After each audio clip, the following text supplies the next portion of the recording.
وہ کون سی ملکہ تھی جو آدھی جن اور آدھی انسان تھی؟ مکمل تفصیلات اس ویڈیو میں۔ اگر آپ لوگ اسلامک ویڈیوز کو دیکھنا پسند کرتے ہیں تو پلیز میرے چینل کو سبسکرائب کر لیجئے۔ آئیے بسم اللہ کر کے ویڈیو کا آغاز کرتے ہیں۔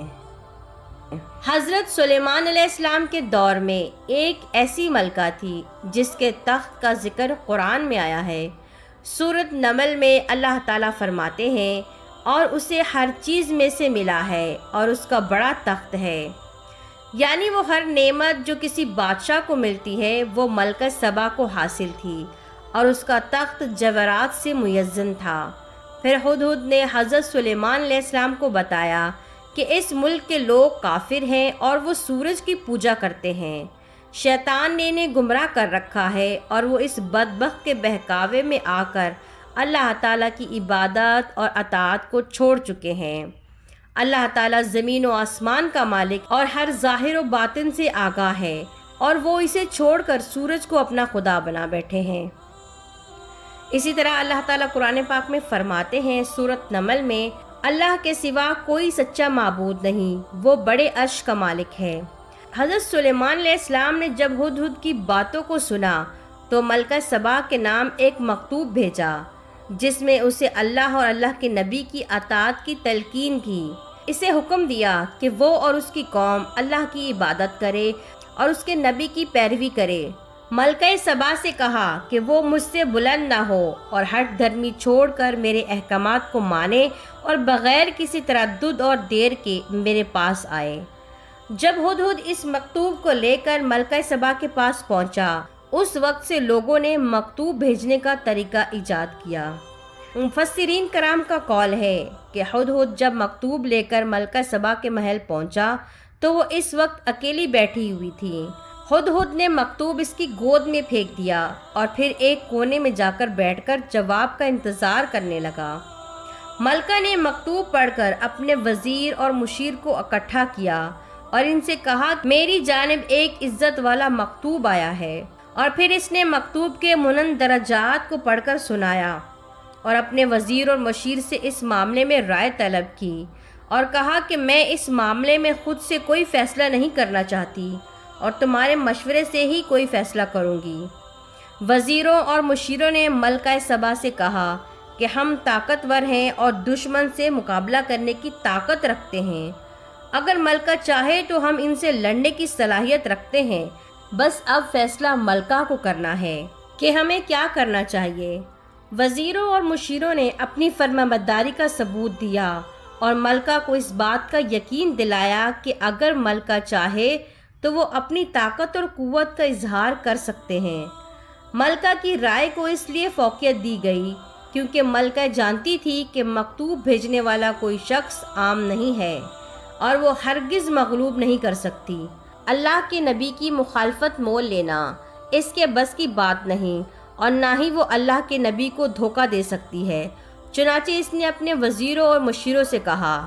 قرآن پاک میں اللہ تعالیٰ فرماتے ہیں، بولی بادشاہ جب کسی بستی میں داخل ہوتے ہیں اسے تباہ کر دیتے ہیں اور اس کے عزت والوں کو ذلیل، اور ایسا ہی وہ کرتے ہیں۔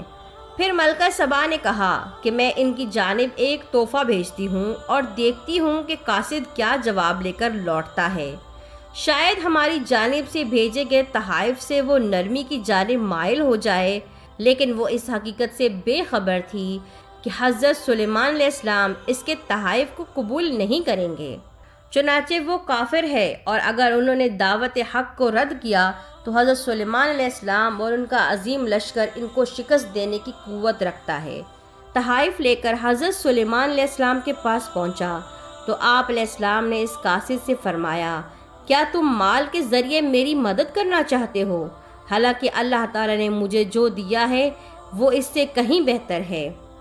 مفسرین کا قول ہے کہ حضرت سلیمان علیہ السلام نے ملکہ سبا کے قاصد کو مخاطب ہو کر کہا کہ لوٹ جاؤ اور ہم تمہاری جانب ضرور ایک لشکر لے کر آئیں گے، اور تم ہمارے لشکر کا مقابلہ ہرگز نہ کر سکو گے، اور ہم ضرور تمہیں تمہارے ملک سے ذلیل و خوار کر کے نکالیں گے۔ تمہارے ان طوائف کی میری نزدیک کوئی حیثیت نہیں ہے اور میرے پاس مال و زر کی کوئی کمی نہیں۔ میں تمہاری جانب ایک لشکر عظیم بھیجنے والا ہوں تو جس کو روکنے کی تم میں صلاحیت نہیں ہے۔ ذلت اور ہلاکت تمہارا مقدر بن چکی ہے۔ حضرت سلیمان علیہ السلام کا یہ پیغام جب قاصد ملکہ سبا کے پاس لے کر پہنچا تو وہ سمجھ گئی کہ اب فرما برداری کے بغیر کوئی چارہ نہیں، اور اس نے اپنے سر تسلیم خم کر لیا۔ پھر وہ اپنے وزیروں اور مشیروں کے ذریعے حضرت سلیمان علیہ السلام کے سامنے حاضر ہونے کے لیے چلی۔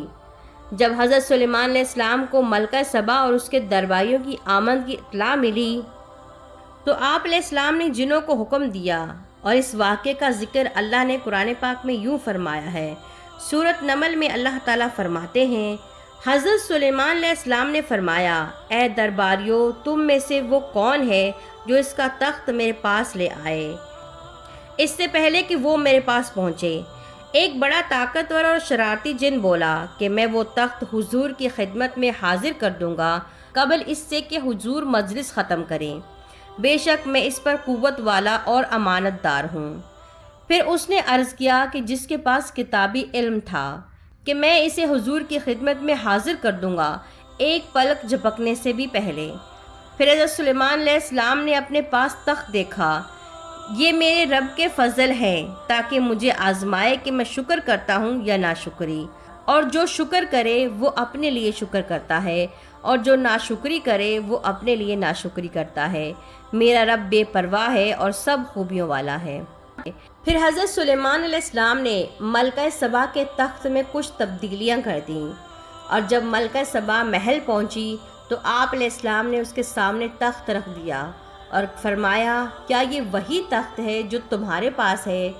تو وہ کہنے لگی کہ ہاں، ایسا ہی لگتا ہے کہ جیسے کہ یہ میرا تخت ہو، اور کہنے لگی کہ اے میرے پروردگار، میں آج تک ظلم کرتی رہی اپنی جان پر، اور ایمان لاتی ہوں سلیمان علیہ السلام پر اور اللہ پر جو سارے جہانوں کا مالک ہے۔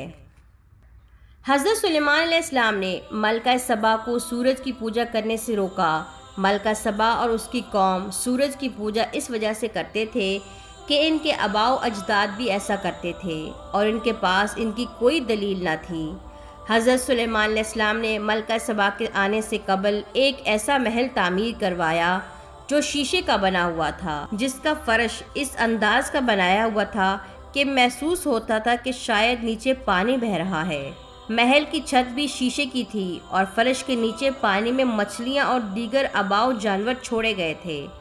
جب یہ محل تعمیر ہو چکا تھا تو ملکہ سبا پہنچی۔ حضرت سلیمان علیہ السلام اس محل میں تخت پر جلوہ فروز تھے، اور وہیں سے حکم دیا کہ ملکہ سبا اور اس کے وزیر کو بلایا جائے۔ چنانچہ جب ملکہ سبا آئیں اور وہ سمجھی کہ شاید پانی ہے، اس نے اپنی پنڈلیوں سے کپڑا ہٹا دیا تاکہ کپڑے گیلے نہ ہوں۔ حضرت سلیمان علیہ السلام نے فرمایا کہ یہ شیشے کا فرش ہے جس میں سے تجھے یہ پانی نظر آ رہا ہے۔ ملکہ سبا نے جب یہ سب کچھ دیکھا تو کہنے لگی، اے میرے پروردگار، میں آج تک ظلم کرتی رہی اپنی جان پر، اور ایمان لاتی ہوں سلیمان علیہ السلام پر اور اللہ پر جو تمام جہانوں کا مالک ہے۔ ایک قول یہ بھی ہے کہ یہ تمام کارروائی جنوں کی تھی، اور وہ چاہتے تھے کہ حضرت سلیمان علیہ السلام کو بلقیس ملکہ سبا سے بدگمان کر دیں۔ ملکہ سبا کی پنڈلیوں پر بال تھے کہ اگر حضرت سلیمان علیہ السلام کی شادی ملکہ سبا سے ہو گئی تو ملکہ سبا کی ماں جو ایک جن تھی وہ ہم پر مسلط ہو جائے گی۔ چنانچہ انہوں نے چاہا کہ وہ بدگمان کر سکے، اور پھر جب ملکہ سبا نے پانی دیکھا تو اپنی پنڈلیوں سے کپڑا ہٹا دیا۔ کچھ مفسرین کا یہ قول ہے کہ ملکہ سبا کی ماں چنانچہ جن تھی اس لیے اس کے پاؤں گھوڑے کی مانند تھے، اور کچھ مفسرین کا یہ قول ہے کہ حضرت سلیمان علیہ السلام نے جب ملکہ سبا سے شادی کا ارادہ کیا تو دریافت کیا کہ بال صاف کرنے کے لیے کیا استعمال کیا جائے۔ لوگوں نے اس طرح کا استعمال کرنے کا مشورہ دیا، لیکن ملکہ سبا نے اس کے استعمال سے انکار کر دیا۔ حضرت سلیمان علیہ السلام نے جب جنوں سے اس کے بارے میں دریافت کیا تو انہوں نے چونے کا ایک پاؤڈر تیار کر دیا اور ایک حمام بھی تیار کر دیا۔ حضرت سلیمان علیہ السلام پہلے شخص تھے جنہوں نے حمام میں قدم رکھا، اور جب انہوں نے اس کی سختی کو محسوس کیا تو کہنے لگے، ہائے ہائے، اس سے قبل کہ یہ ہمیں نفع نہ دے گی۔ حضرت سلیمان علیہ السلام نے ملکہ سبا سے شادی کر لی تو اسے حکومت سے برطرف نہ کیا اور واپس روانہ کر دیا۔ آپ علیہ السلام ہر ماہ وہاں جاتے اور 3 دن رہتے اور اپنے تخت پر بیٹھ کر پھر واپس آ جاتے۔ اس واقعات کے بارے میں بہت سارے قول ہیں، اب حقیقت کیا ہے وہ اللہ ہی بہتر جانتے ہیں۔ امید کرتی ہوں کہ آج کی یہ ویڈیو آپ لوگ کو پسند آئی ہوگی۔